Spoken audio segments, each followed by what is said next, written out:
I would say the cost of adoption so far has just been finding the time we need, because we have so much going on. We both have full-time jobs. We both already have 2 children at home, and it's not been a bad cost. It's just making sure that we carve out the time needed to get this process rolling and get it going.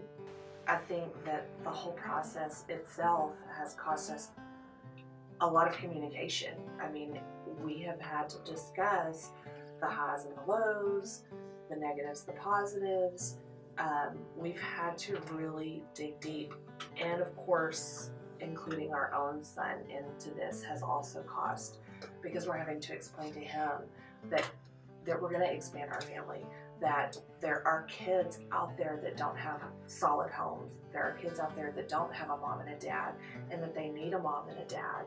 And so I think it's not so much a bad cost as much as we're paying it forward. It's not necessarily what it's costing us.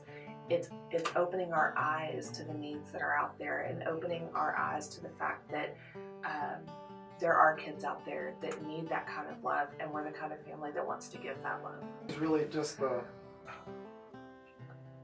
finding a child that we wanted, that we felt attached to, and then finding out that they weren't a good match for our family, or they needed specialized treatment that isn't offered in our area. Yeah, getting attached to a child that we know in our heart, or at least we felt in our heart was ours, and then being told no.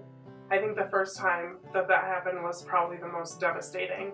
And so it's like, it takes a toll on your heart, feeling attached to a child and, oh wait, that's not what God has in plan for us. So waiting is the hardest part. Financially, adoption has not cost much, but it does sacrifice time with my children, my biological children, who, while they were on board 100%, have struggled with time alone with mom. Taking a smaller child has sacrificed some time of independence with my biological kids, but independence for myself as well. Whereas before I could up and go and run errands and do things because I could leave my children alone, I now have a small 6-year-old who has to go with me because he won't stay with brother and sister sometimes, but also just alone time in general and time with friends and family. So the sacrifice is big, but it's worth it too. So there have been some moments where Chris has had like a really difficult time. Maybe we're having a meltdown at bedtime, or he wants to take a bath, or whatever it might be, or he's sad about missing his biological family, and so sometimes we miss out on bedtime with the girls because we're trying to meet his needs. And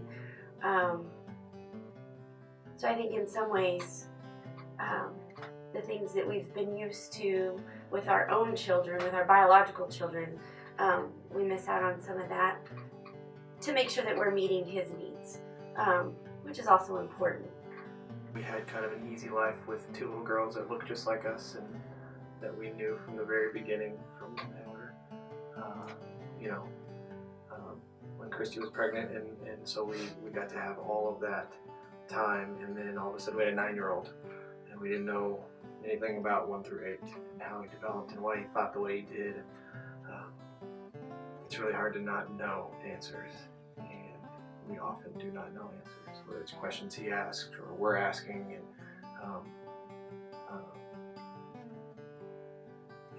that makes it kind of hard on a daily basis, not knowing what to expect. You mentioned cost, what the adoption process cost us. When I think of the word cost, in the business world anyway, cost are very important to whatever product you're making, whatever endeavor you're involved in. But at the end of the day, you're looking for a profit. You want to look beyond cost. And so I'll be very honest with you. The cost of adopting Ladina, they're just overshadowed by the profit that we've gained from having her in our life. Her in our life has been nothing but a blessing. Now, there's the cost of just raising another child, just the incidentals.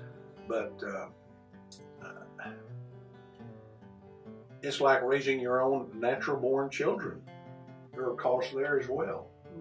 But at the end of the day, you see profit.